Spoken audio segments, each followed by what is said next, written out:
ॐ नमो भगवते वासुदेवाय।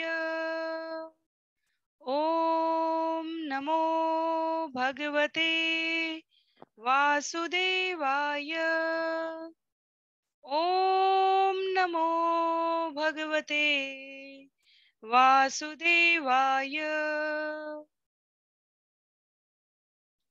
नारायणं नमस्कृत्य नरं चैव नरोत्तमं देवीं सरस्वतीं व्यासं ततो जयम् उदीरयेत्। शृण्वतां स्वकथा कृष्ण पुण्यश्रवणकीर्तन यद्यन्तस्थो ह्यभद्राणि विधुनोति सुयत्स्यताम्। नष्टप्रायेषु भद्रेषु नित्यं भागवत सेवया भगवत्युत्तमश्लोके भक्तिर्भवति नैष्ठिकी। ॐ अज्ञानतिमिरान्धस्य ज्ञानाञ्जनशलाकया चक्षुन्मीलितं येन तस्मै श्रीगुरुवे नमः। मूकं करोति वाचालं पङ्गुं लङ्घयते गिरिं यत्कृपातमहं वन्दे परमानन्दमाधवम्। वाञ्छाकल्पतरुभ्यश्च कृपा सिन्धुभ्य एव च पतितानां पावनेभ्यो वैष्णवेभ्यो नमो नमः। जय श्री कृष्ण चैतन्य प्रभु नित्यानंद श्री अद्वैत गदाधर श्रीवासादि गौर भक्तवृंद।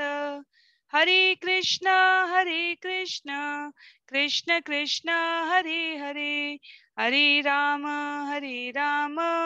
राम राम हरे हरे। हरे कृष्णा कृष्ण कृष्ण हरे हरे, हरे राम राम राम हरे हरे। हरे कृष्णा कृष्ण कृष्ण हरे हरे, हरे राम राम राम हरे हरे। हरे कृष्णा। आप सभी को दंडवत प्रणाम। श्रीमद् भागवतम महापुराण सत्रों की इन श्रृंखला में आप सभी का स्वागत है। यहाँ हम सभी स्कंद 3 अध्याय 6 विश्व रूप की सृष्टि के दूसरे भाग दूसरे खंड में आज का श्रवण पठन और मनन करेंगे। संपूर्ण समग्र दृष्टि से देखा जाए तो ये श्रीमद् भागवतम का 128वां सत्र है और आज अध्याय 6 के दूसरे सत्र में संभवतः ये अध्याय समाप्त हो जाएगा, जहां इसमें 40 श्लोक हैं। तो बहुत ही संक्षिप्त पुनरावृत्ति के रूप में जैसा हम सत्रों में करते आए हैं, पिछले सत्र की संक्षिप्त पुनरावृत्ति और तत्पश्चात हम श्लोकों के वाचन, अनुवाद और श्रील प्रभुपाद के तात्पर्य द्वारा आज के सत्र को संबोधित करने का, समझने का प्रयास करेंगे। तो संक्षिप्त पुनरावृत्ति के रूप में यदि हमें स्मरण करना है, श्रील प्रभुपाद ने अपने सुंदर तात्पर्यों से इस अध्याय में प्रस्तुत किया था एकदम आरंभ में, जहां 23 तत्वों के भीतर, जैसा हम चित्र में भी देख सकते थे, 23 तत्वों के भीतर हमने समझने का प्रयास किया था कि उपस्थित उन तत्वों के उपस्थित होने पर भी उनमें चेतना नहीं थी, जब तक कि भगवान की कृपा दृष्टि, भगवान की इच्छा के साथ उनका समाविष्टकरण नहीं हुआ। तो भगवान तत्वों की उपस्थिति में जब स्वयं प्रवेश करते हैं, उस सुप्त चेतना को चंचल करते हैं, जागृत करते हैं, प्रदीप्तमान करते हैं, तब सृष्टि की रचना आरंभ होती है। ये देवताओं की स्तुति थी, जहां देवताओं को भगवान ने प्रशासनिक अधिकारी के रूप में नियुक्त किया था। उसके पश्चात भी देवताओं ने कहा कि आप हमें वो सामर्थ्य दें जिससे कि हम आपके द्वारा दिए गए कार्य को संपूर्ण कर सकें। उसके पश्चात पूरे संपूर्ण सृष्टि के विकास से लेके विस्तार से लेके संचालन तक की प्रक्रिया में हमने विराट स्वरूप के बारे में देखा, किस प्रकार भगवान प्रकृति में चेतना उत्पन्न करने के पश्चात, उसको प्रदीप्तमान करने के पश्चात हर परमाणु सूक्ष्मतम स्तर तक प्रवेश करते हैं, परमाणु के स्तर तक प्रवेश करते हैं और देवताओं को, दिग दिगंत के देवताओं को, प्रकृति के अन्य जो प्रशासनिक अधिकारी हैं, कल का हम लोगों का चित्र था जो, जिसमें हमने प्रकृति के अन्य प्रशासनिक अधिकारियों को वायुदेव, अग्निदेव, वरुण देव, मित्र, प्रजापति, इनको विभिन्न अंगों का उत्तरदायित्व दिया था। तो आज के सत्र में आरंभ करते हुए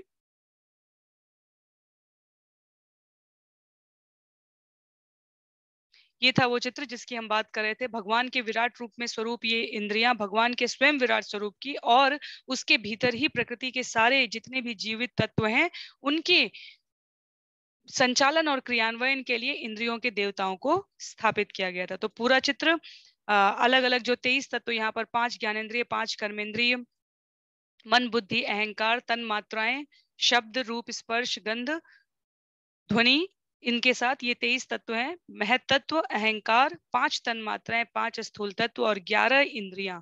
तो 11 इंद्रियों में 5 ज्ञानेंद्रिय, 5 कर्मेंद्रिय के बाद मन भी आ जाता है। तो ये वो तत्वों की सूची है जिससे के द्वारा इस भौतिक जगत की सृष्टि का निर्माण हो रहा है। आज के सत्र को आरंभ करते हुए जिन विषयों के बारे में हम यहाँ पर संक्षेप में अध्ययन करने जा रहे हैं, श्रील प्रभुपाद जहां जहां आवश्यकता रहेगी आगे के अध्यायों में, आगे के तात्पर्यों में इन विषयों को अपने तात्पर्यों के द्वारा पुनः हमें स्मरण कराने के लिए व्यक्त करते रहेंगे। आज के सत्र की सूची के लिए वैदिक ज्ञान का प्राकट्य, किस प्रकार सामाजिक विभागों की सृष्टि हुई, शुद्ध वाणी द्वारा भगवान श्री कृष्ण का महिमा गान करने से कृष्ण की मोहक शक्ति का जीव अपने भीतर अनुभव कर सकता है, और कैसे हमें पता चलता है कि किसको नमस्कार करना है, जीवन में किसको हम सम्मान देते हैं, इसकी जो भेद बुद्धि सकारात्मक तरीके से हमारे अंदर विकसित होनी चाहिए, उसके बारे में यहाँ पर मैत्रेय मुनि और विदुर के मध्य संवाद होगा। तो भगवान श्री कृष्ण को नमस्कार करना परम बुद्धिमत्ता का सूचक है, इसके बारे में भी हमें यहाँ पर श्रवण और पठन करने का अवसर प्राप्त होगा। तो आरंभ करेंगे। यदि हमें स्मरण हो तो हम इस समय स्कंद 3 अध्याय 6 में चल रहे हैं, और जहां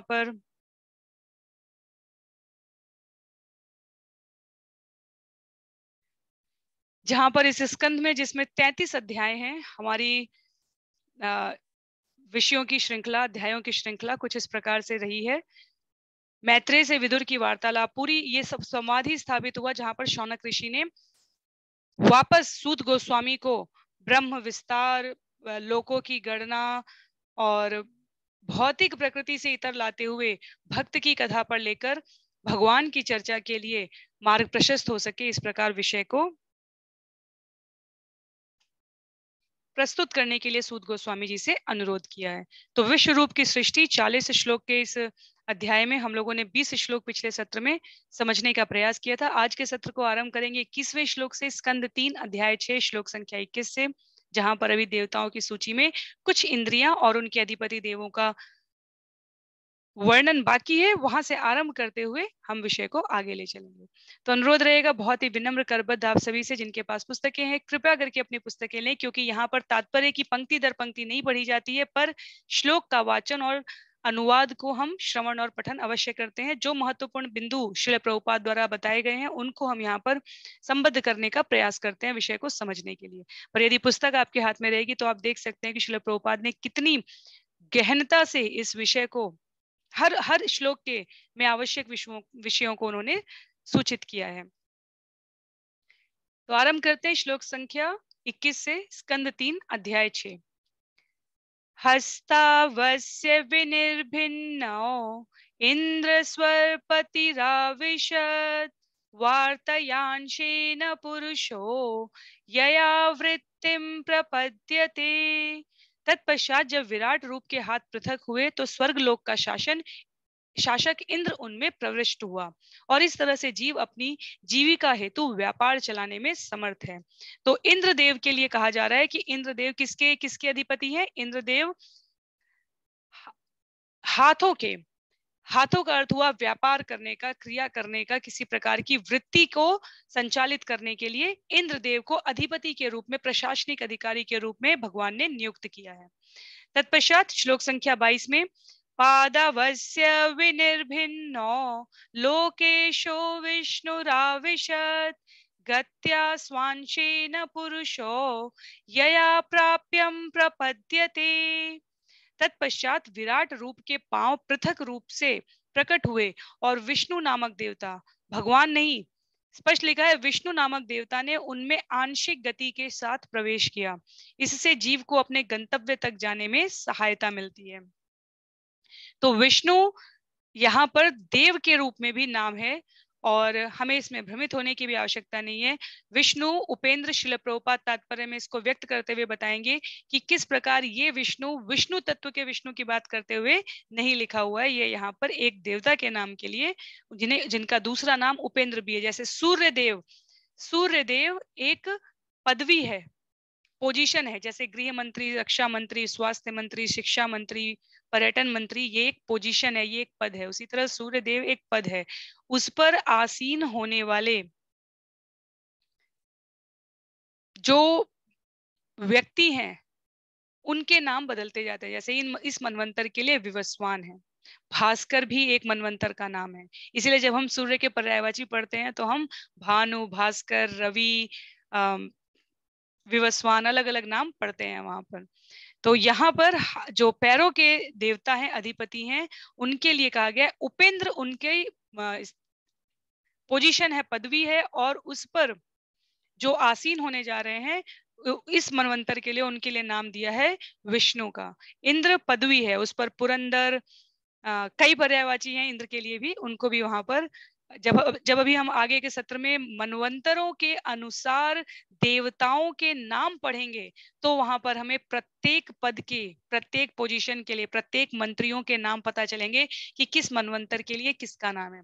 सप्तऋषियों के नाम भी हर मनवंतर के अनुसार है। तो ये पूरा एक विज्ञान है, बहुत ही व्यवस्थित, असीमित रूप से हमारी इंद्रियां ग्रहण ना कर सके इस स्तर तक विकसित विज्ञान है ये। इसीलिए कहा गया है कि ये विषय केवल इंद्रियों से नहीं समझा जा सकता, जितना हम देख सकते हैं उतना ही सत्य नहीं है। ये विषय पूरी क्रमिक व्यवस्था के हिसाब से प्रस्तुत किया गया है। तो इसे श्रवण द्वारा, जो आचार्यों ने प्रस्तुत किया उसको श्रवण द्वारा हम इसको समझ सकते हैं। श्लोक संख्या 23 में बुद्धिम चास्य विनिर्भिन्ना वागीशोधिष्णयमाविशत् बोधिनांशेन बोधव्यम प्रतिपत्ति यत भवेत्।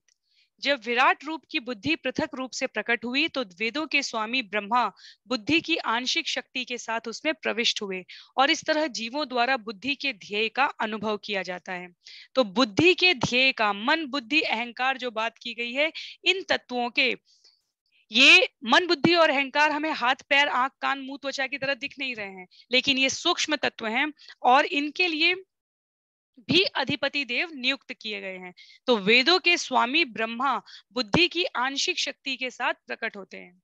तो यहाँ पर इसीलिए जीवों को बुद्धि के ध्येय का अनुभव करने करवाने के लिए ब्रह्मा जी की आंशिक शक्ति का, इसीलिए आदि जीव ब्रह्मा को कई बार, और बुद्धि उनके साथ कौन है, माता सरस्वती, तो उसका भी वर्णन आएगा कि क्यों ब्रह्मा जी के साथ माता सरस्वती विराजमान है, वो भी कथा रूप में हमें आगे पता चलेगा। यहाँ पर बुद्धि के अधिपति देव के रूप में किनके लिए कहा गया, आंशिक रूप से। तो भगवान की प्रकृति ऐसी है कि एक तत्व एक से ज्यादा समय, एक से ज्यादा रूपों में एक ही समय काल में उपस्थित हो सकता है। इसमें तनिक भी हमें संशय करने की आवश्यकता नहीं है। श्लोक संख्या 24 में हृदयं चास्य निर्भिन्नं चंद्रमाधीष्णमाविशत् मनसांशेन येनाशो विक्रियां प्रतिपद्यते। इसके बाद विराट रूप का हृदय पृथक रूप से प्रकट हुआ और इसमें चंद्र देवता अपनी आंशिक मानसिक क्रिया समेत प्रवेश कर गया। इस तरह जीव मानसिक चिंतन कर सकता है। ये यहाँ श्रीमद् भागवतम में लिखा है, जो भक्ति योग का सर्वोत्कृष्ट प्रामाणिक शास्त्र है। हम ज्योतिष में जाते हैं, जो धन्वंतरी के साथ, भगवान धन्वंतरी रूप में शक्त्यावेश अवतार में धन्वंतरी जी जब प्रकट होते हैं तब वहां पर, जिसे हम धनतेरस के दिन कहते हैं, धन्वंतरी प्रकट होते हैं, समुद्र मंथन से उत्पत्ति होती है, एक हाथ में औषधि और एक हाथ में ज्योतिष शास्त्र लेकर प्रकट होते हैं धन्वंतरी महाराज। ज्योतिष की दृष्टि से हृदय का स्वामी चंद्रमा, मन का स्वामी चंद्रमा कहा गया है। और जिनके भी, इसीलिए जिनके भी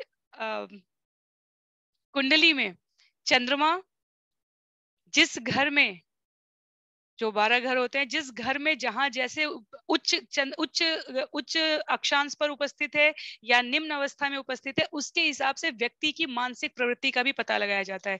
यहाँ भक्ति योग में कहा गया कि विराट स्वरूप के हृदय का पृथक रूप से प्रकट होने पर चंद्रदेव आंशिक मानसिक क्रिया समेत प्रवेश कर गया, जिससे जीव मानसिक चिंतन कर सकता है। तो जिनका चंद्रमा उच्चस्थ होता है ज्योतिष शास्त्र की दृष्टि से, उनकी मानसिक वृत्ति बहुत दृढ़ होती है। चंद्रमा की गति, क्योंकि हमें पता है कि चंद्रमा घटता घटता घटता एकदम घट जाता है, फिर धीरे धीरे धीरे धीरे बढ़ता है, जैसा कि उसको अपने वरदान और श्राप के रूप में प्राप्त हुआ था।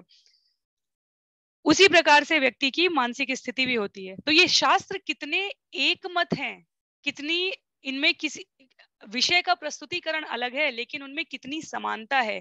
वो एक ही चंद्रमा की बात की जा रही है, चंद्रमा मानसिक चिंतन के लिए हमारे स्थायी है, और ज्योतिष शास्त्र इसी चंद्रमा को उद्धृत करते हुए कहता है, यदि चंद्रमा उच्च है, आज हमने कुछ निर्णय लिया, कल नहीं नहीं ऐसे नहीं, कुछ और होना चाहिए। इसका अर्थ ये हुआ कि हमारे चंद्रमा जो हमारी कुंडली में उपस्थित है, वो उसकी स्थिति बहुत उच्च नहीं, तो वो हमें जैसे जैसे चंद्रमा की गति बढ़ती है और घटती है, वैसे ही हमारे विचारों में, मानसिक स्थिति में परिवर्तन होता जाता है। और इसीलिए चंद्रमा को उच्चस्थ करने के लिए कई प्रकार शांत मन रहे, इसके लिए अलग अलग रत्नों की अन्य ग्रहों के साथ सापेक्षिक स्थिति करते हुए किसकी कुदृष्टि पड़ रही है, तो उस प्रकार के रत्नों को हमारे ज्योतिषाचार्य बताते हैं कि व्यक्ति मानसिक रूप से दृढ़ रह सके। आध्यात्मिक, ये तो ज्योतिष दृष्टि से हो गया। यहाँ भागवतम में जो पढ़ा वो हमने भक्ति योग की दृष्टि से हो गया। जब हम भगवत गीता पढ़ते हैं या श्रील प्रभुपाद के दी गई शिक्षाओं को मनन करने का प्रयास करते हैं, तो वहां इस बात की इस बात से हमें क्या सीखने को मिलता है। अर्जुन कहते हैं चंचलम ही मन कृष्ण। जब कहा जाता है 16 माला पर जाप करिए, माला पर जाप करिए, तो सबसे पहला प्रश्न जीव का यही होता है, जो कहा जाता है उसके अतिरिक्त ही जीव प्रश्न करता है। कहा जाए सफेद हाथी का स्मरण ना करें, कहने भर में हम सब सफेद हाथी को सोच चुके होते हैं। तो ये हमारे मन की स्थिति होती है। सफेद हाथी प्रायः दिखता नहीं है, थाईलैंड के कुछ जंगलों में दिखता है, पर सफेद हाथी मत सोचो, भारत में सफेद हाथी हमें नहीं देखने को मिलता है। सफेद हाथी मत सोचो, सबसे पहले हमारे मन में सफेद हाथी आता है। तो ये जीव की मनुष्य शरीर प्राप्त करने की हट की जो प्रवृत्ति है, जो विद्रोह करने की प्रवृत्ति है, जिसकी वजह से हम इस भौतिक जगत में आए हैं भगवान से दूर होकर, वो दर्शाता है। और जब भगवान ने कहा कि ध्यान धारणा करके, अष्टांग योग करके, योगारूढ़ होके, योगारूढ़ सब ये होके क्या करना है, मन को केंद्रित करना है। तो अर्जुन ने कहा था चंचलम ही मन है कृष्ण, मन बहुत चंचल है कृष्ण, मन नहीं व्यवस्थित होता। वहां का उत्तर इस चंद्रमा की स्थिति से कैसे विराट रूप के हृदय के पृथक होने पर मन के अधिष्ठाता देव के रूप में व्यक्त है, वो इसके लिए श्रील प्रभुपाद ने कहा है कि यदि कहोगे कि हम माला पर नहीं हरि नाम जप करेंगे, और मन जब हमारा मन करेगा तब करेंगे, तो ये मन हमें पूरे ब्रह्मांड में नाच नचा सकता है। दुर्वासा ऋषि को इसी मन ने त्रिलोक में नाच नचाया था, नारद मुनि को नचाया था। ऐसा कोई नहीं है जिसने मन के अनुसार कार्य करना चाहा हो और उसने सदा सर्वदा समान चित्त के साथ सफलता प्राप्त की हो, क्योंकि मन चंचल है। मन के जो अधिष्ठाता देव है चंद्रदेव, वो उनकी गति बढ़ती और घटती है, उससे मन की चंचलता निर्धारित होती है। इसलिए जब कहा जाता है कि मन के अनुसार नहीं जाना है, मन के अनुसार जाना है। जो माला का गोला होता है उसे मन का कहते हैं। तो मन का के अनुसार हमें जाप करना है, मन के अनुसार जाप नहीं करना है। तो अगली बार जब भी हमसे कोई प्रश्न करे कि माला पे ही जब क्यों करना है, मन से क्यों नहीं करना है, तो हमें ये उदाहरण स्मरण रखना है। मन के अधिष्ठाता देव चंद्र है, चंद्र की गति चंचल है, मन चंचल है, चंद्रमा बढ़ता घटता रहता है, मन के विचार भी परिवर्तित होते रहते हैं। आज खुश है मन तो ज्यादा नाम जप करने लगेगा, कल दुखी है मन, कल आलसी है मन, कल व्यथित है मन, कल ईर्ष्या, कुंठा, जलन, द्वेष, क्रोध से व्यथित है, तो मन के हिसाब से जाप करने जाएंगे तो हम भक्ति में स्थिर नहीं हो सकते। मन का से जाप करेंगे, माला से जाप करेंगे तो हम स्थिर हो सकते हैं। ये विषय यहाँ पर संबद्ध करने के लिए अनिवार्य रूप से हम स्मरण रखेंगे तो हमें अपनी भक्ति की गति में स्थिरता प्राप्त होगी। श्लोक संख्या 25 में आत्मानं चास्य निर्भिन्नम अभिमानो अविशत पदम कर्मणांशेन ये नाशो कर्तव्यम प्रतिपद्यते। तत्पश्चात विराट रूप का भौतिकतावादी अहंकार पृथक से प्रकट हुआ, और इसमें मिथ्या अहंकार के नियंत्रक रुद्र ने अपनी निजी आंशिक क्रियाओं समेत प्रवेश किया, जिससे जीव अपना लक्षित कर्तव्य पूरा कर सकता है। तो मन के अधिष्ठाता चंद्रदेव बताए गए हैं और यहाँ पर अहंकार, भौतिकतावादी अहंकार विराट स्वरूप से प्रकट होता है और मिथ्या अहंकार, भौतिकतावादी अहंकार को मिथ्या अहंकार कहा गया है। मिथ्या अहंकार के अधिपति कौन है? रुद्र हैं। अपनी निजी आंशिक क्रियाओं समेत प्रवेश करते हैं। तो ये जो भौतिकता स्वरूप का मिथ्या अहंकार है, ये शिव जी के अवतार रुद्र देवता द्वारा नियंत्रित होता है। रुद्र भी, क्योंकि शिव जी भौतिक प्रकृति में तमोगुण के अधिपति हैं, रुद्र भगवान के अवतार हैं जो भौतिक प्रकृति के अंतर्गत तमोगुण का नियंत्रण करते हैं। तो जितनी भी मिथ्या अहंकार से जुड़ी जितनी भी क्रियाएं हैं वो किससे जुड़ी हैं? शरीर और मन के लक्ष्य पर आधारित होती हैं। अब पुनः हम इसको जोड़ते हैं।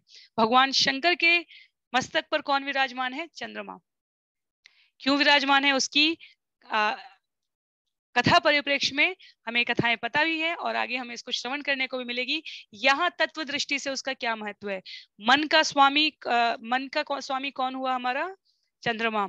और अहंकार का, मिथ्या अहंकार का स्वामी कौन है? रुद्र, भगवान शंकर। और मिथ्या अहंकार की जितनी क्रियाएं हैं वो शरीर और मन से जुड़ी हैं। इसीलिए कहा जाता है यदि भगवान शंकर से कुछ भी मांगा जाए वो तुरंत पूरा हो जाता है। क्यों? क्योंकि हम जो मांगते हैं वो शरीर और मन की प्रसन्नता के लिए मांगते हैं। कहीं नहीं कहा गया, कभी नहीं कहा और किसी ने नहीं कहा कि देवताओं से यदि हम भगवान के बारे में स्तुति करेंगे, प्रार्थना करेंगे तो देवता नहीं देंगे।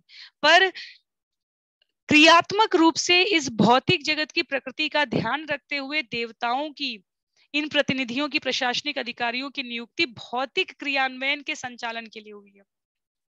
यदि हम भगवान की आराधना कर रहे हैं तो हम निश्चय रूप से, जैसे यदि हम 11वीं मंजिल पर चढ़ गए तो जाहिर सी बात है कि हमने एक मंजिल से लेके 11वीं मंजिल पर अगर हम पहुंच गए एस्केलेटर से या लिफ्ट सीढ़ियों से, तो इसका अर्थ ये है कि हमने दूसरी, तीसरी, चौथी, पांचवी, 10वीं तक हमने इन मंजिलों को प्राप्त करते हुए हम 11वीं पे पहुंचे हैं। इसी प्रकार जब हम भगवान श्री कृष्ण की आराधना कर रहे हैं, हरे कृष्ण महामंत्र का जाप कर रहे हैं, चार नियमों का पालन कर रहे हैं, श्रीमद् भगवत गीता भागवतम का पाठ कर रहे हैं, तो हमें ये विषय समझने में परेशानी क्यों है कि निश्चित रूप से दूसरे, तीसरे, चौथे अर्थात मृत्यु लोक से ब्रह्म लोक तक में जो जीव स्थित है उनकी उपासना स्वतः हो रही है और इसलिए हमें अतिरिक्त प्रयास करने की आवश्यकता नहीं है। और यहाँ मिथ्या अहंकार के अधिपति के रूप में भगवान शंकर की स्थिति को स्पष्ट करते हुए चंद्रमा मिथ्या अहंकार का सिरोताज है।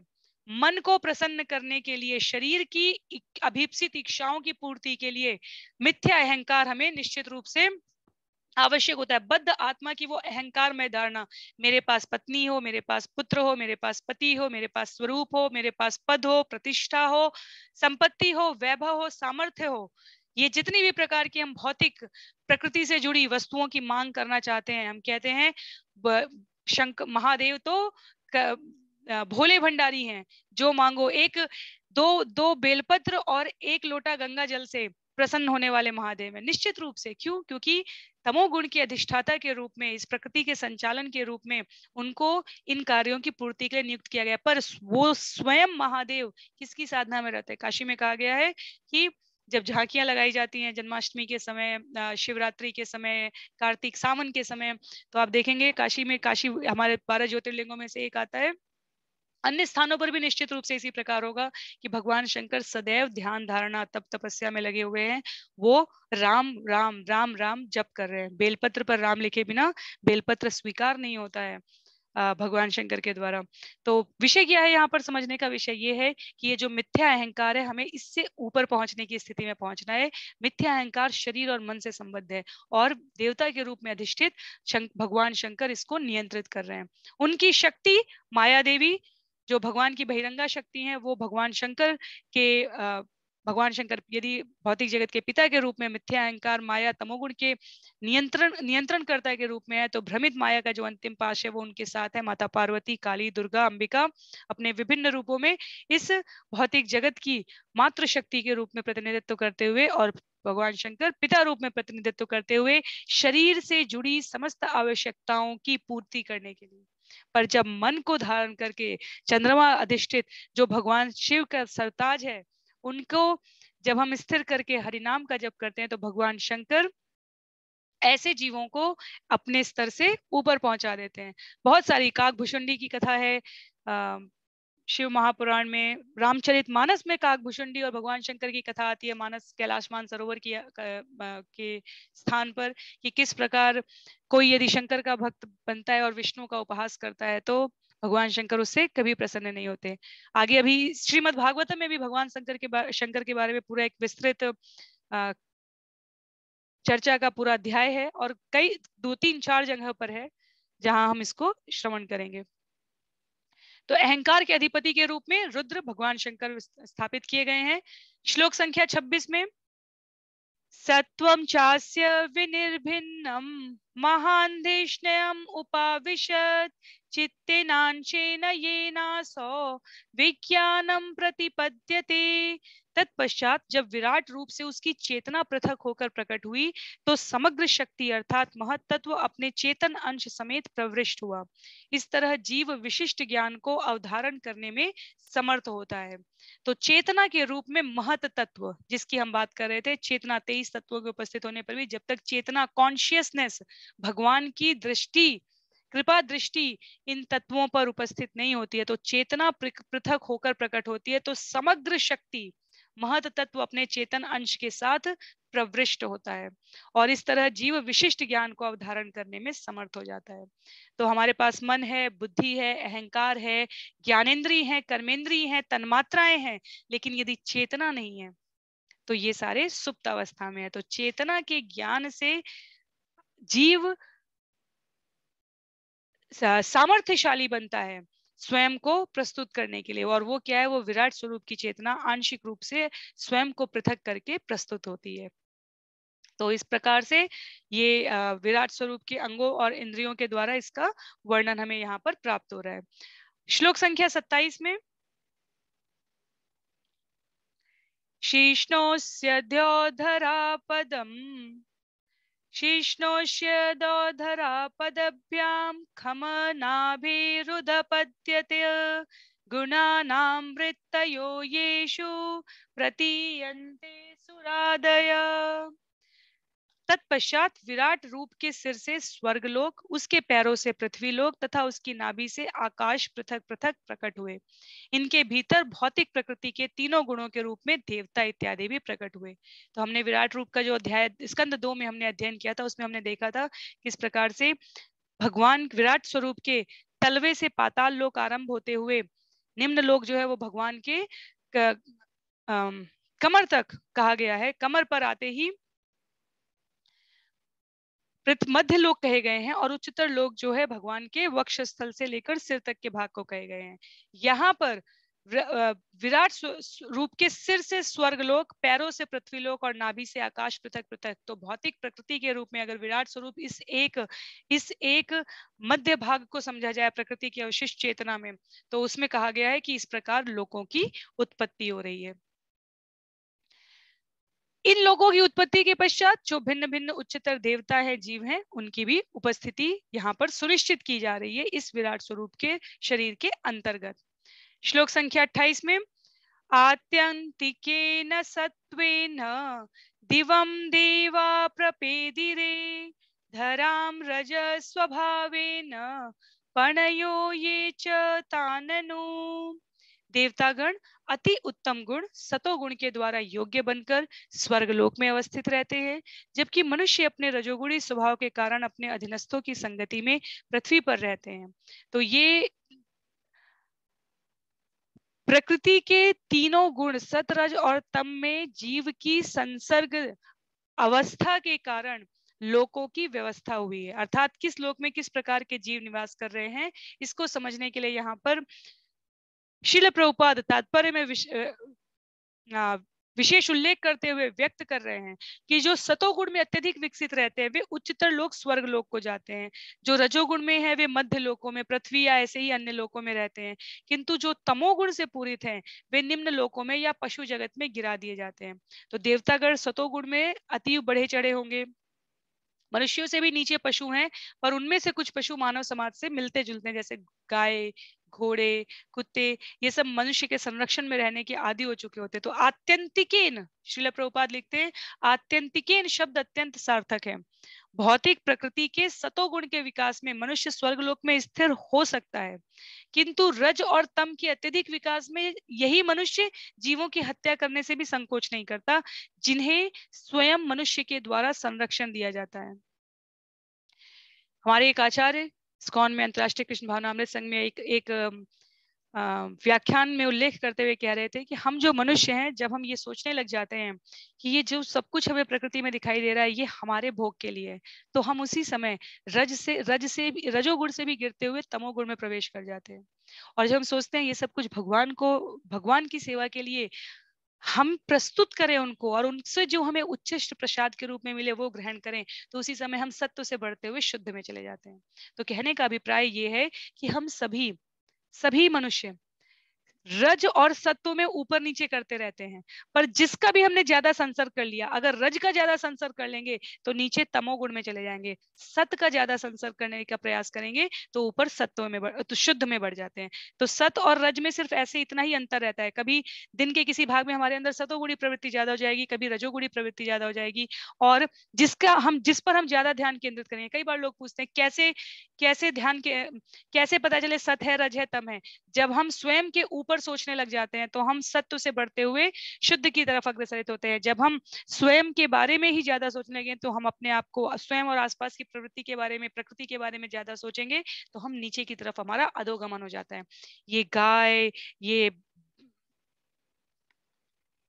मछली, ये मीट, ये सब जो कुछ भी कह लीजिए, जो भी शास्त्रों में कहीं खाने का उल्लेख नहीं है, ये सब हमारे खाने के लिए बना है। जब हम ऐसा सोचते हैं तो हम उनकी हत्या करने से भी संकोच नहीं करते और फिर उसका भक्षण भी करते हैं। तो हमने प्रकृति की इस रचना में, जहाँ पर 84 लाख योनियों में से एक योनि धारण किए हुए हम सब दूसरी योनि के प्राणियों को, जीवों को खाने का विचार करते हैं, तो ये हमारी अधोगति, हमें तमोगुण की तरफ ले जाती है। और जब हम सत्व में ज्यादा विचार करते हैं, परोपकार, दया, धर्म, तो हम सत्व से शुद्ध की ओर अग्रसरित हो जाते हैं। प्रशासनिक अधिकारी देवता भगवान का दिया हुआ निर्दिष्ट कार्य कर रहे होते हैं तो वो सत्व अवस्था में है, और जब उनके अंदर ये भाव आता है कि मेरे पास ये अधिकार है कि मैं वर्षा करूं या ना करूं, मैं उष्मा पर्याप्त मात्रा में जीवों को प्रदान करूं या ना करूं, तो कहीं ना कहीं भगवान ने उनके लिए भी चेक पॉइंट्स रख रखे हैं, नियंत्रण देवों के रूप में। जैसे देवों के गुरु बृहस्पति रखे हैं, या अन्य किसी अपने पार्षद के द्वारा तुरंत उस देव के पदवी पर स्थित जीव को श्राप मिल जाता है, वो स्वर्ग लोक से उनकी गति निम्न हो जाती है। तो सत, रज, तम ये कोई कपोल कल्पित कल्पना नहीं है, अपने आसपास के सभी मनुष्यों की और स्वयं की प्रवृत्ति समझने के लिए ये बहुत ही सहायक है।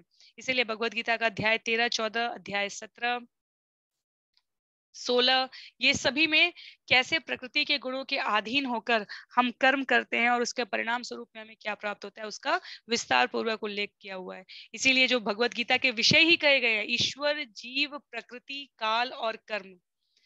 ईश्वर से पृथक हुए जीव प्रकृति के सानिध्य में, संसर्ग में आकर काल की गति में किस प्रकार के कर्म करते हैं, ये पूरा विज्ञान समझने का हमारा श्रीमद् भगवद गीता में भगवान ने वर्णन किया है।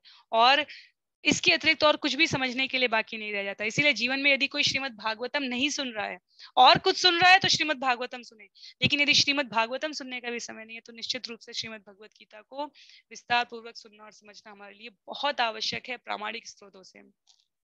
तो समय समय पर भगवत गीता के जो सत्र आयोजित किए जाते हैं, या जो 18 दिन 18 अध्याय, या विस्तृत रूप से जिस प्रकार से भी जो सत्र यहाँ पर इसी चैनल पर उपलब्ध है, आप लोगों से अनुरोध रहेगा अपने समय की सुविधा के अनुसार समय समय पर उसका आप यदि पुनः स्मरण करते रहेंगे श्रील प्रभुपाद की पुस्तक भगवत गीता यथारूप के माध्यम से, तो ये विषयों को धारण करके आचरण करने में अधिक कठिनाई नहीं होगी। क्यों? क्योंकि इन विषयों में हमें सीधे ईश्वर, जीव, प्रकृति, काल और कर्म की स्थिति और परिस्थिति की, अवस्था और व्यवस्था की, जीव की उसके मध्य में क्या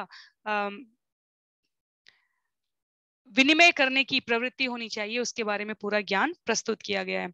तो इस श्लोक पर वापस आते हुए श्लोक संख्या 28 पर, जहां कहा गया है देवता गुण अति उत्तम सद्गुणों के द्वारा, सतोगुण के द्वारा योग्य बनकर स्वर्गलोक में अवस्थित होते हैं, और जीव अपने रजोगुणी स्वभाव के कारण अधीनस्थों की संगति में रहता है। तो जैसे गाय, घोड़े, बैल, बकरी, कुत्ते इन सब के साथ रहता है जो संरक्षित रहते हैं, और अगर जीव इनको ही भक्षण करने लग जाता है तो फिर उसकी गति नीचे के लोकों में, नीचे के स्वभाव में, तमोगुण में बढ़ती चली जाएगी। इसको कोई नहीं रोक सकता। उसके पश्चात श्लोक संख्या 29 में,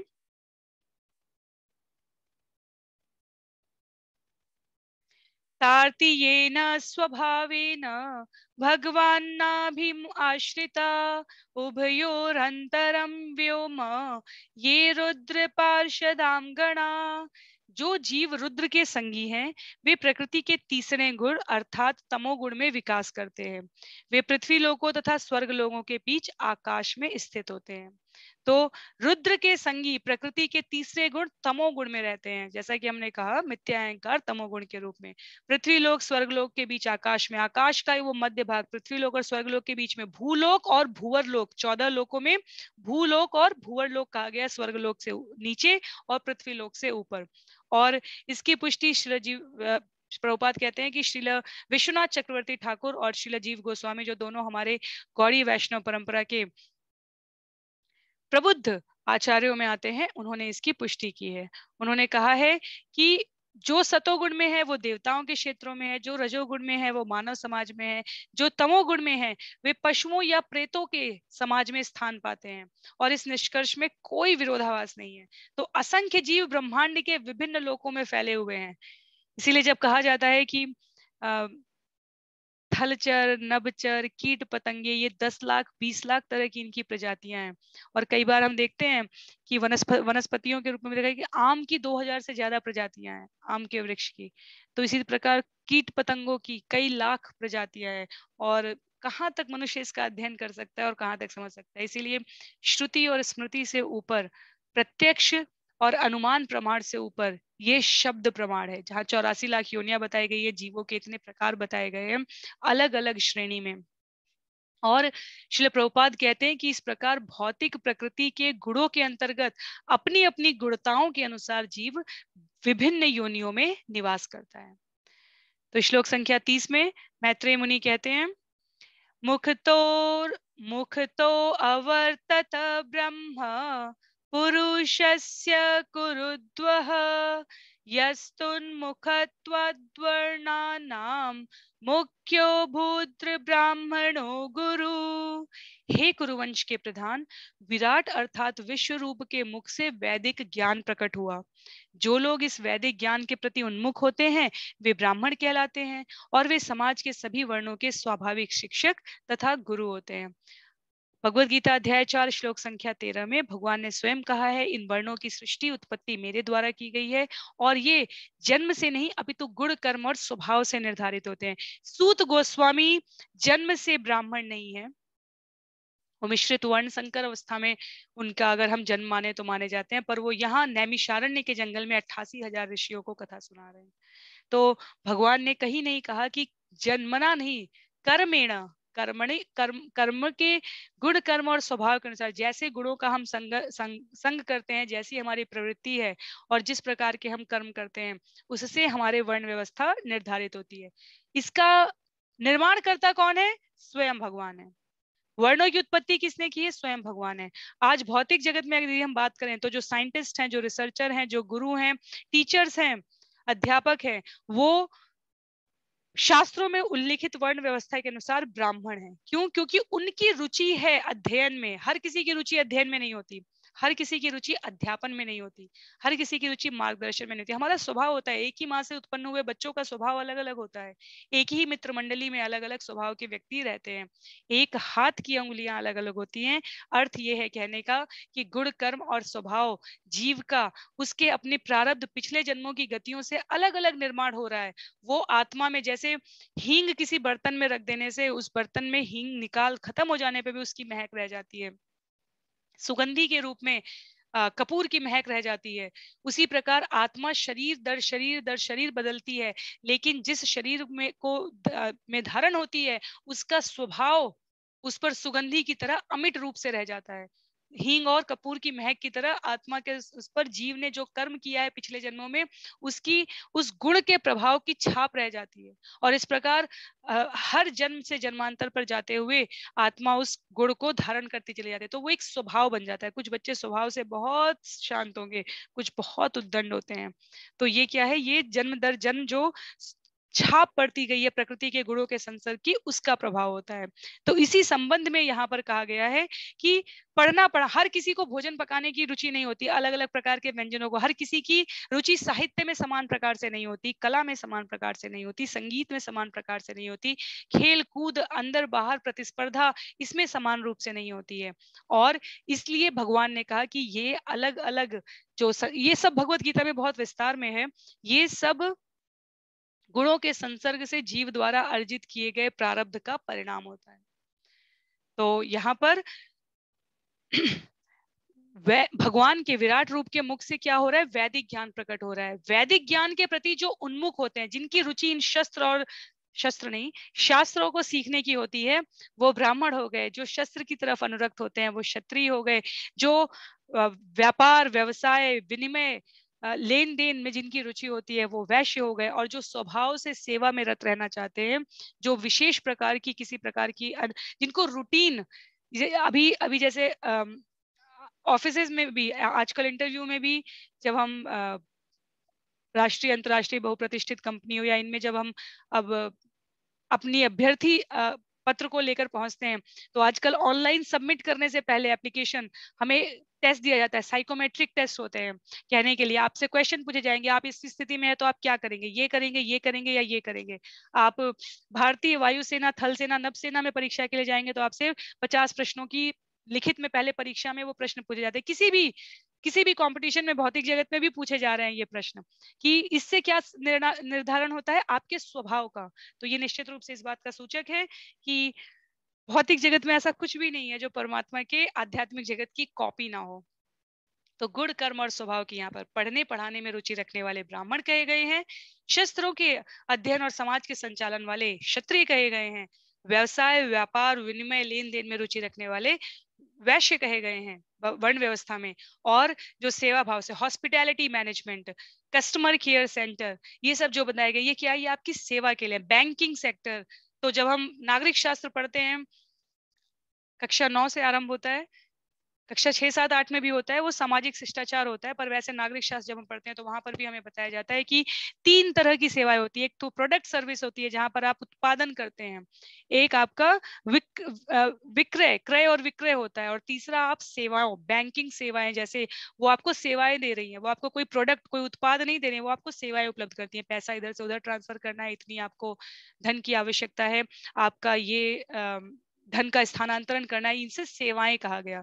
तो ये शुद्र प्रवृत्ति है। और इसलिए बिना किसी संकोच के श्रील प्रभुपाद ने कहा था कि कलयुग के इस स्तर पर जहां हम पहुंच चुके हैं, यहाँ लगभग सभी शुद्र हैं। हम सभी सेवाएं कर रहे हैं, या तो स्वयं की सेवाएं कर रहे हैं, अपने आप को खुश रखने के लिए कार्य कर रहे हैं, या दूसरे को खुश करने के लिए कार्य कर रहे हैं। उस दूसरे को खुश करने से भी हम सोचते हैं कि उसके परिणाम स्वरूप हम अपने आप को खुश कर रहे हैं। और इसलिए श्रील प्रभुपाद ने कहा हमें शुद्र से क्रमशः वैश्य क्षत्रिय इस तरह नहीं जाना, हमें सीधे ब्राह्मण बनने का प्रयास करना चाहिए। क्योंकि पठन पाठन में जो हम सेवाएं दे रहे हैं उसके साथ भी हमारी रुचि अध्ययन अध्यापन में रहनी चाहिए, पठन पाठन में रहनी चाहिए, आचार और प्रचार में रहनी चाहिए। तो ये वर्ण व्यवस्था का यहाँ पर समय लेकर इसलिए वर्णन किया गया क्योंकि हम सुनते जाते हैं और हमारी मस्तिष्क से वो मिटता चला जाता है कि अरे क्षत्रिय वैश्य शूद्र ये सब कुछ भौतिक स्तर पर किए गए विभाजन है। नहीं, ये स्वाभाविक रूप से जो शिक्षक है, गुरु है, उसे ब्राह्मण कहा गया है। और इस प्रकार क्रमशः इसका विभाग किया गया है। यहाँ श्रील प्रभुपाद ने एक बहुत सुंदर श्लोक चैतन्य चरितामृत से चैतन्य महाप्रभु ने स्वयं कहा है, उसके बारे में व्यक्त करते हुए कहा है, किबा विप्र किबा न्यासी शूद्र के निर्णय, यही कृष्ण तत्व वेत्ता से गुरु है। कोई व्यक्ति ब्राह्मण शूद्र या सन्यासी हो सकता है, किंतु यदि वह कृष्ण विज्ञान में निष्णात होता है तो वह गुरु होने के योग्य है। तो ब्राह्मण अध्ययन अध्यापन करने मात्र से आप गुरु होने के अधिकारी नहीं हो जाते हैं। चैतन्य चरितामृत मध्य लीला अध्याय 8 श्लोक संख्या 128 में चैतन्य महाप्रभु कहते हैं कि गुरु की योग्यता योग्य ब्राह्मण होना नहीं, अपितु कृष्ण विज्ञान में निष्णात होना ही आपके गुरु होने की योग्यता है।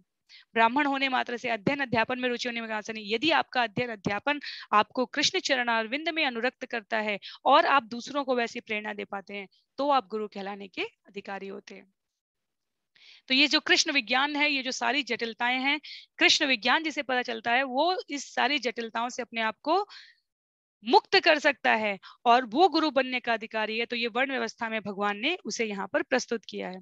श्लोक संख्या 31 में बाहुभ्यो अवर्तत शत्रम क्षत्रियस्तद अनुव्रत यो जातस्त्रायते वर्णान पौरुषः कंटकक्षतात्। तत्पश्चात विराट रूप की बाहुओं से संरक्षण शक्ति उत्पन्न हुई और ऐसी शक्ति के प्रसंग में समाज का चोर उचक्कों के उत्पातों से रक्षा करने के सिद्धांत का पालन करने से क्षत्रिय भी अस्तित्व में आए। तो हमने जिसे विस्तार रूप में समझ लिया उसे यहाँ अभी श्लोक संख्या 31 में क्षत्रिय के रूप में बताया गया। शास्त्रों को धारण करने वाले ब्राह्मण कहे गए, शस्त्रों को धारण करने वाले, रक्षा करने के सिद्धांत का पालन करने वाले। कुछ लोग स्वभाव से ही, कुछ बच्चे भी ऐसे होते हैं, उनके भाई बहन छोटे बड़े हों इससे फर्क नहीं पड़ता, वो अपने भाई बहन की चिंता नहीं करेंगे, पर कोई उनका सामान छूने के लिए कहेंगे मेरा है, मेरी दीदी का है, मेरे भैया का है, मेरी बहन का है। बड़े या छोटे होने की बात नहीं है, उनका स्वभाव होता है कि वो उसका संरक्षण करने का प्रयास करते हैं। कुछ बच्चे होते हैं उनका कोई कुछ भी लेकर चला जाता है, वो मुस्कुराते हुए देखेंगे उस समय, या नहीं मुस्कुराएंगे तो बाद में रोएंगे, पर अपना संरक्षण करने का उनके अंदर स्वाभाविक भाव नहीं होता। पर कुछ बच्चों में ऐसा होता है। तो ये बच्चों के स्तर पर मैं इसलिए कह रही हूँ ताकि हम इसे व्यवहारिक रूप से अधिक आसानी से समझ सके। अर्जुन के लिए भगवान ने भगवत गीता में यही कहा, तुम कहाँ युद्ध छोड़ के और जंगल में यापन करने की बात कर रहे हो। यदि कोई प्रजा जो राजा से पीड़ित होकर तुम्हारे पास आएगी और कहेगी हे महाबाहु मेरी रक्षा करो, तो तुम क्या कह दोगे? नहीं, मैं नहीं करूंगा। तुम्हारा स्वभाव नहीं है अर्जुन। राजा भरत पूरी प्रजा को छोड़कर ऋषियों के साथ भगवान की आराधना करने के लिए आए थे और शेर से की गर्जना से पीड़ित वो हिरणी के बच्चे को, शावक को प्राप्त करके उसके संरक्षण में लग गए। तो हम अपना स्वभाव नहीं बदल सकते, हमें अपने स्वभाव के साथ बड़े ही विचार पूर्वक, बड़ी ही सतर्कता के साथ उसको भक्ति में अनुरक्त, भगवान के चरणारविंदों में अनुरक्त करना होता है। तो क्षत्रिय स्वभाव में संरक्षण आता है और ये भी भगवान के विराट रूप से निकला हुआ वर्ण है, इसीलिए भगवान ही इनके सबके नियंता है, ये यहाँ पर स्थापित होता है। उसके पश्चात श्लोक संख्या 32 में अब वैश्य वर्ण के बारे में बताते हुए मैत्रेय मुनि कहते हैं, विशो अवर्तन्त तस्यो वे तस्य उर्वलोक, विशो अवर्तन्त तस्योर्वलोक, क्षमा कीजिए, विश अवर्तन्त तस्योर्वो लोकवृत्ति करी विभो, वैश्य तत उद्भवो वार्तां नृणां यः समवर्तयत्, विश अवर्तन्त तस्योर्वो लोकवृत्ति करी विभो, वैश्य तद उद्भव वार्तां नृणां यः समवर्तयत्। समस्त पुरुषों की जीविका का साधन अर्थात अन्न का उत्पादन तथा समस्त प्रजा में उसका वितरण भगवान के विराट रूप की जांघों से उत्पन्न किया गया। वे व्यापारी जन जो ऐसे कार्य को संभालते हैं वैश्य कहलाते हैं। तो ब्राह्मण कौन है? जो भगवान के मुखारविंद से, सिर के भाग के लिए कहा गया कि ब्राह्मण वो हैं जो भगवान के मुख को अर्थात ज्ञान को प्रकट कर रहे हैं, विराट रूप के मुख को, वैदिक ज्ञान को प्रकट करने वाले, उन्हें ब्राह्मण कह दिया गया। जो विराट रूप की बाहुओं से संरक्षण शक्ति उत्पन्न हुई है वो क्षत्रिय वर्ण कहा गया है, और जो भगवान की जांघों से जीविका का साधन, अन्न उत्पादन, प्रजा में उसका वितरण, व्यापारी जन के कार्य को जो संभाल रहे हैं उन्हें वैश्य कहा गया है।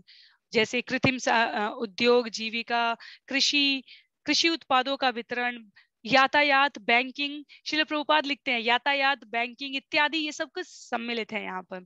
विष, जीविका के साधन को विष, और इसका जो क्रियान्वयन करते हैं विष में लगे वैश्यों के कर्तव्य, गोरक्षा, कृषि, व्यापार, यातायात, बैंकिंग, इन सब के लिए कहा गया। सुरक्षा पूर्वक जो इसका तो ब्राह्मण के निर्देशन में क्षत्रियों के, ब्राह्मण का मार्गदर्शन है, क्षत्रियों का संरक्षण है, वैश्य का उत्पादन है, और अभी हम आगे देखेंगे शूद्र के द्वारा इसका प्रस्तुतिकरण है सेवा के रूप में। तो ये जो चार व्यवस्था है ये किससे निकल कर आ रही है? स्वयं विराट रूप के व्यक्तित्व से ये प्रकट हो रही है। श्लोक संख्या 33 में पदभ्याम भगवतो यज्ञे शुश्रूषा धर्म सिद्धये तस्याम जात पुरा शूद्रो यद्रित्या तुष्यते हरि। तत्पश्चात धार्मिक कार्य पूरा करने के लिए भगवान के पैरों से सेवा प्रकट हुई।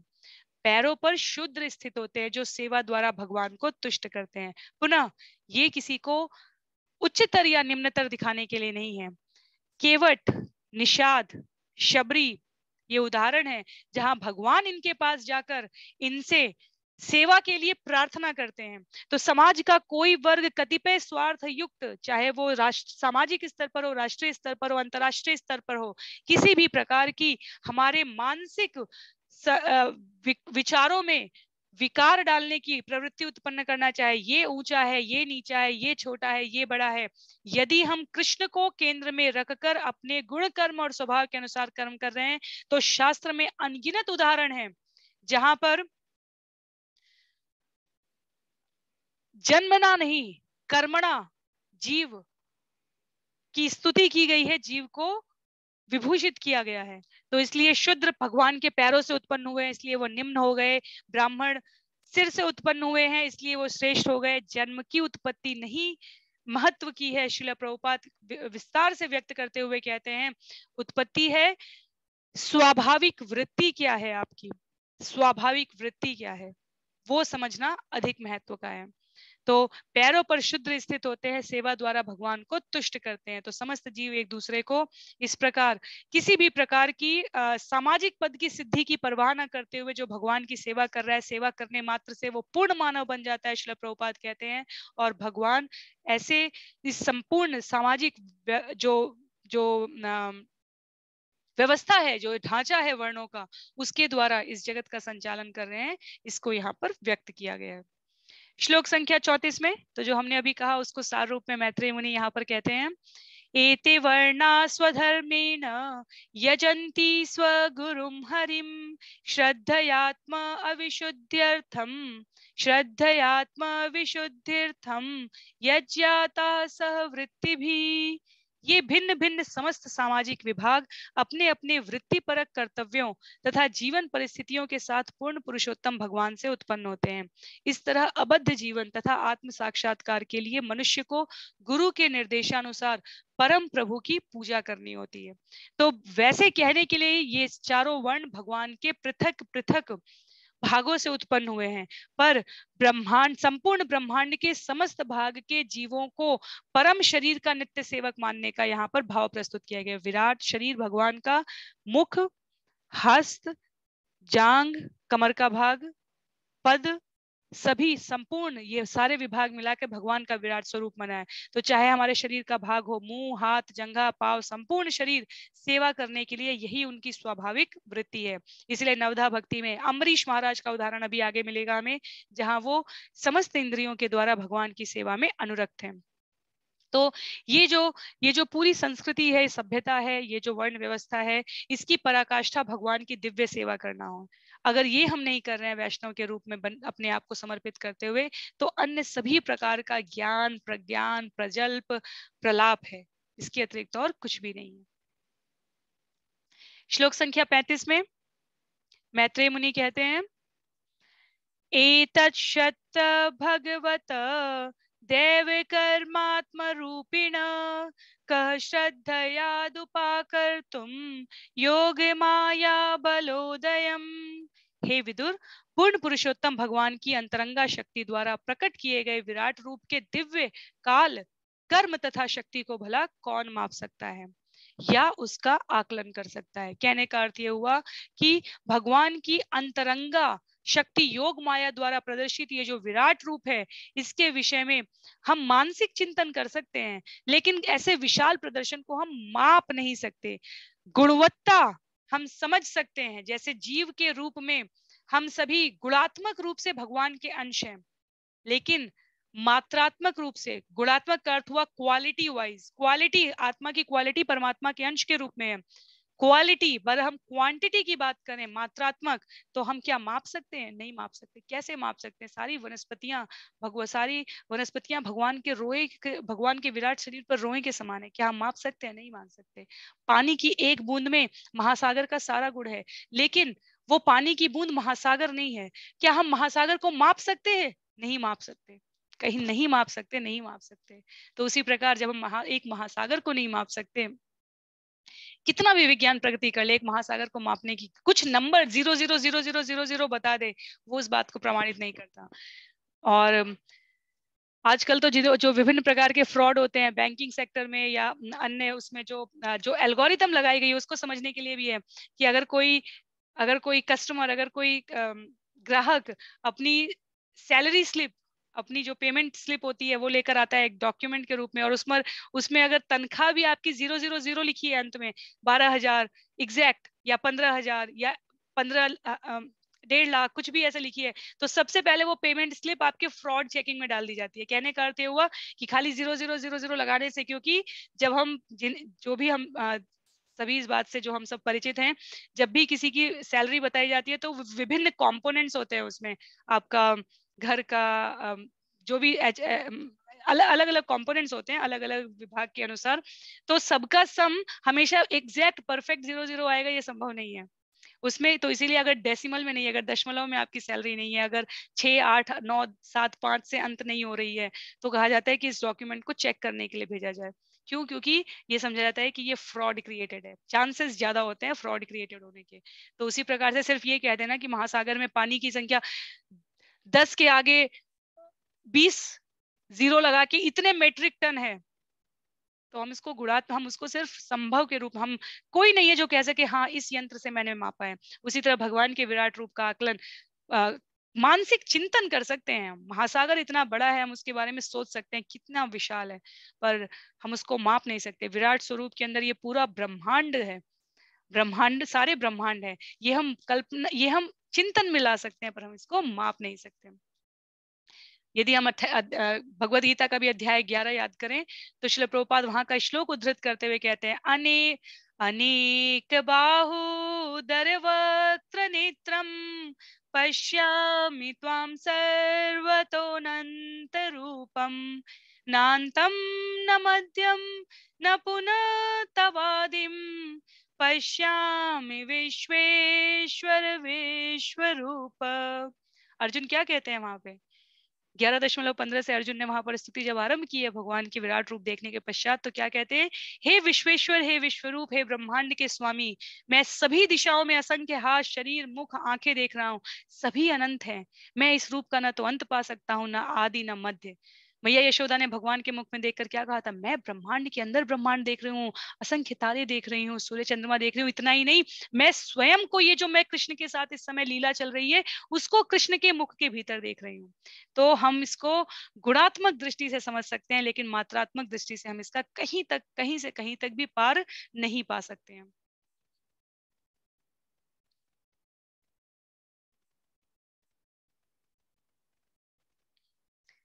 तत्पश्चात श्लोक संख्या 36 में,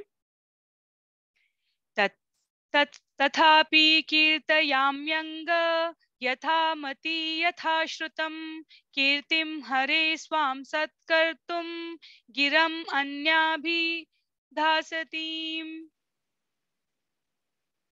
अपनी असमर्थता के बावजूद मैं जो कुछ सुन सका हूँ, मैत्रेय मुनि कहते हैं, अपनी असमर्थता के बावजूद मैं अपने गुरु से जो कुछ सुन सका हूँ तथा जितना आत्मसात कर सका हूँ, उसे अब शुद्ध वाणी द्वारा भगवान की महिमा के वर्णन में लगा रहा हूँ, अन्यथा मेरी वाक शक्ति अपवित्र बनी रहेगी। तो इतना सारा, जैसे सभी प्रकार के भोजन हमने ग्रहण कर लिए, पर हमें तृप्ति किससे मिलती है? पानी से। तो समझ प्रकार की हमने कथाएं सुन ली, ये ब्रह्मांड में, वो ब्रह्मांड में, पर यदि उसका सार क्या है? भगवान के बारे में हमें सुनना क्यों है? ताकि हम भगवान की भक्ति कर सकें। भगवान की, ये दोनों एक लूप की तरह काम करते हैं। भगवान के बारे में हमें सुनना होता है ताकि भगवान का नाम जप करने में, उनका चिंतन करने में हमारी रुचि बढ़े, और भगवान का नाम जप चिंतन में रुचि बढ़े, इसके लिए हमें सुनना होता है। तो ये दोनों एक दूसरे को फीड, जिसे फीडबैक लूप कहते हैं, उस तरीके से ये कार्य करता है कि एक का जो आउटकम है, जो परिणाम निकलता है, उससे दूसरे को ऊर्जा मिलती है। जितना हम भगवान की भक्ति करेंगे, नाम जप करेंगे, उतना भगवान की कथा सुनने में हमें रुचि आएगी। जितना हम भगवान की कथा रुचि से सुनते हैं, उतना हमें भगवान का नाम जप करने का मन करता है, उतनी हमारी रुचि बढ़ती जाती है।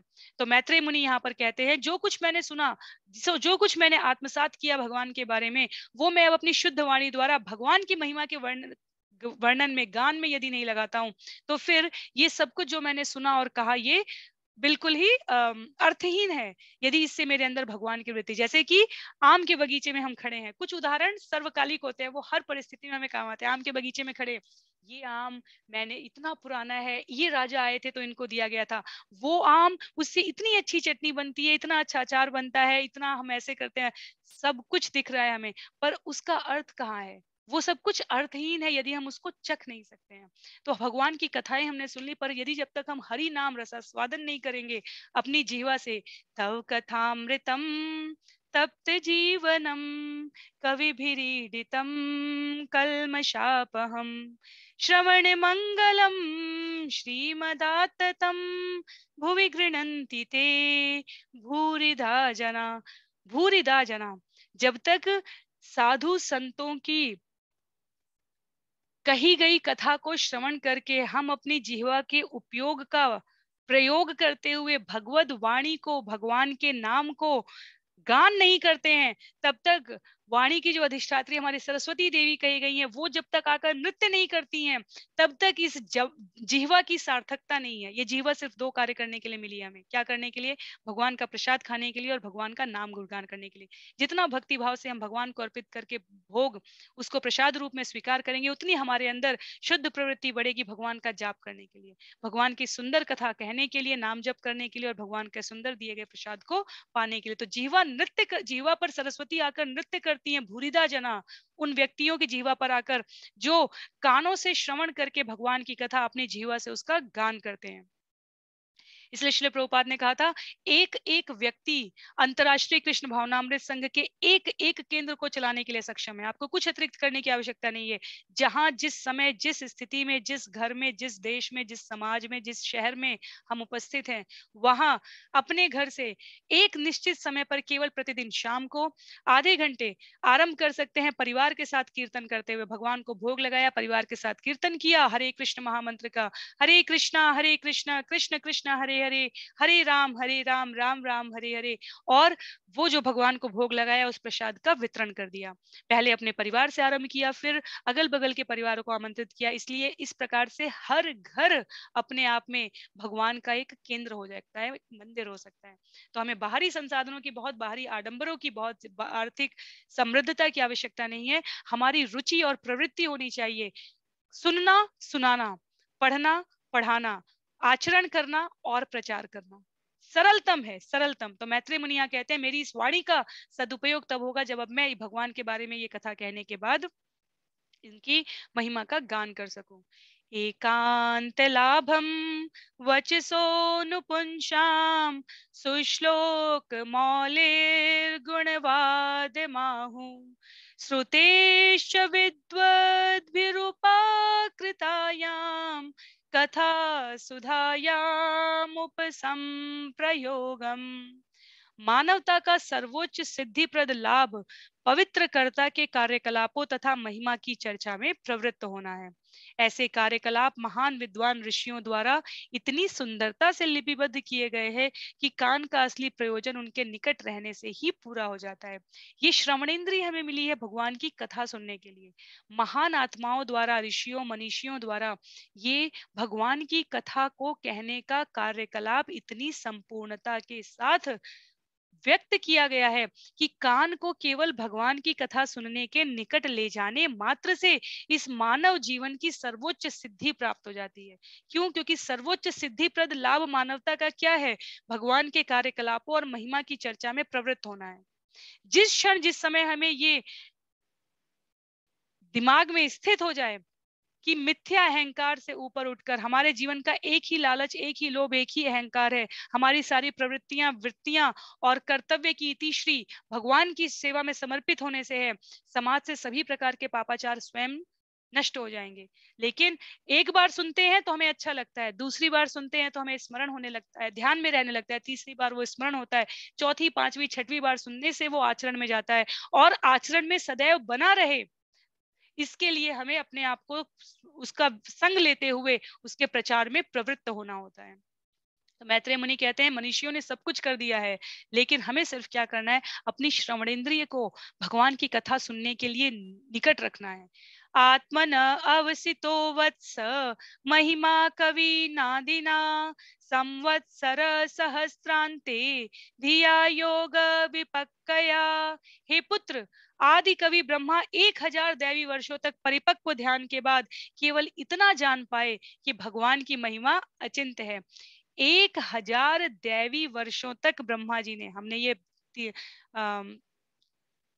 द्वितीय स्कंद में ही हमने इस विषय को सुना था, ब्रह्मा जी ने 1000 देवता वर्ष, ब्रह्मा के वर्ष नहीं, 1000 देवताओं के वर्ष।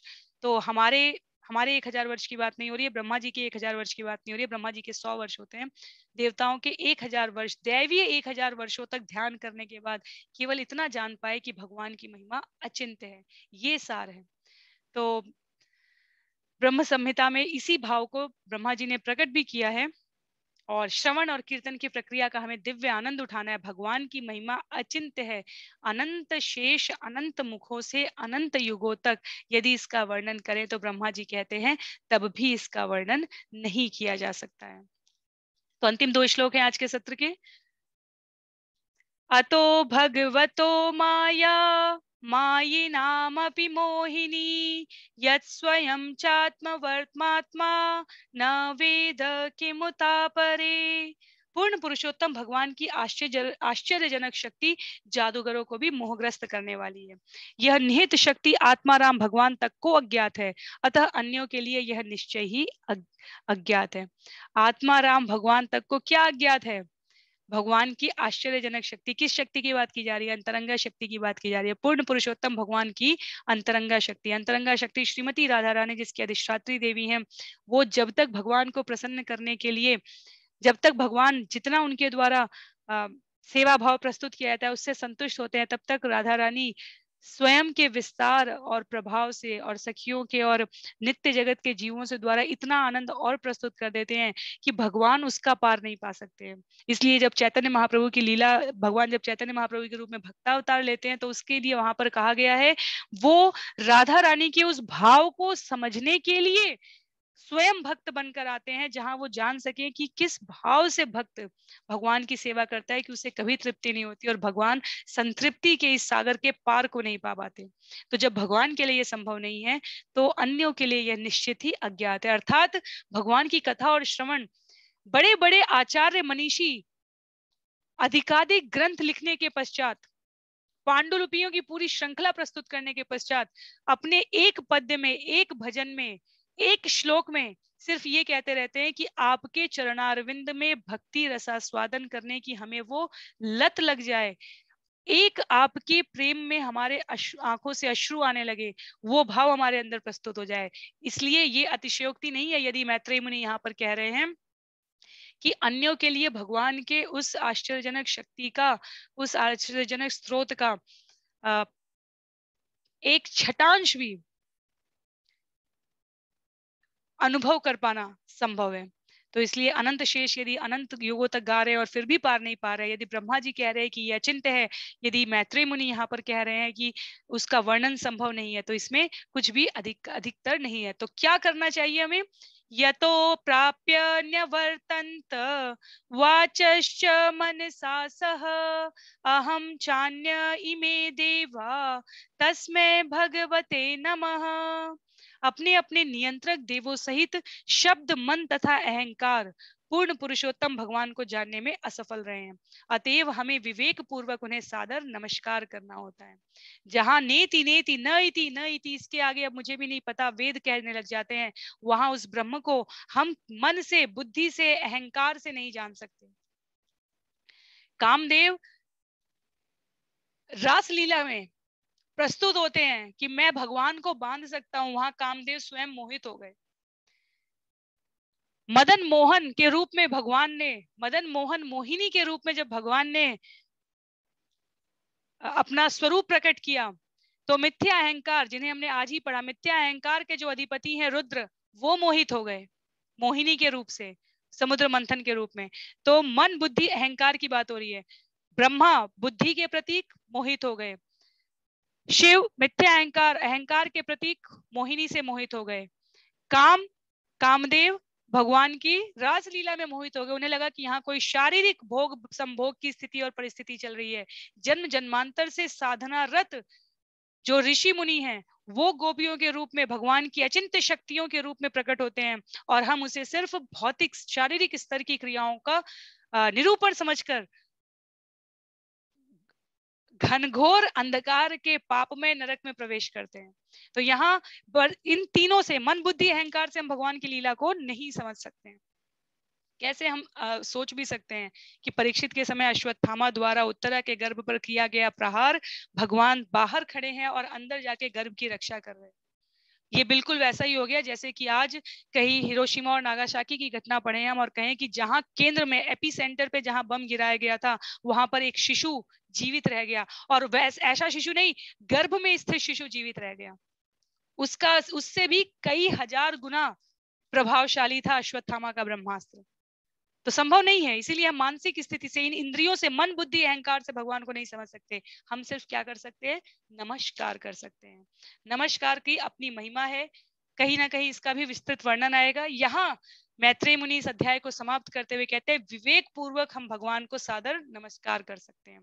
समस्त कहीं पर भी आप देख लीजिए, किसी भी परम सत्यपूर्ण जहां वैदिक स्तोत्रों में पुष्टि होती है, वहां सदैव ओम से, ओम तद विष्णु परम पदम सदा पश्यन्ति सूर्य वेदेश्च सर्वरहमेव वेद्य, इस प्रकार अलग अलग उदाहरण देते हुए श्रील प्रभुपाद ने कहा है, भक्त्या मामाभिजानाति यावन्यश्चास्मि तत्त्वतः, ये भगवत गीता में कहा गया है। तो जहां जहां भगवान के बारे में अंत कहा गया, कहां पर भगवान का अंत है? बोले कहीं अंत नहीं है। भक्ति भाव से भगवान को नमस्कार करने मात्र से, भगवान के भक्तों के चरण चिन्हों का अनुगमन करने की प्रवृत्ति में रत होने से, भगवान की लीलाओं को मन बुद्धि अहंकार से ऊपर जाकर समझने की हमारी क्षमता स्वयं भगवान अध्याय 15 श्लोक संख्या 15 में कहते हैं कि हृदय में मैं उस ज्ञान को प्रस्फुटित कर देता हूं जिससे जीव मुझे जान सकता है।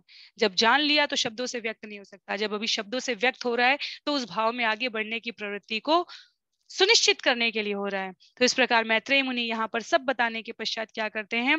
उन भगवान की दिव्य भक्ति में सेवा में लगे रह जाना है, इसलिए मैं उनको नमस्कार करके उनसे उनका अनुग्रह प्राप्त करता हूँ।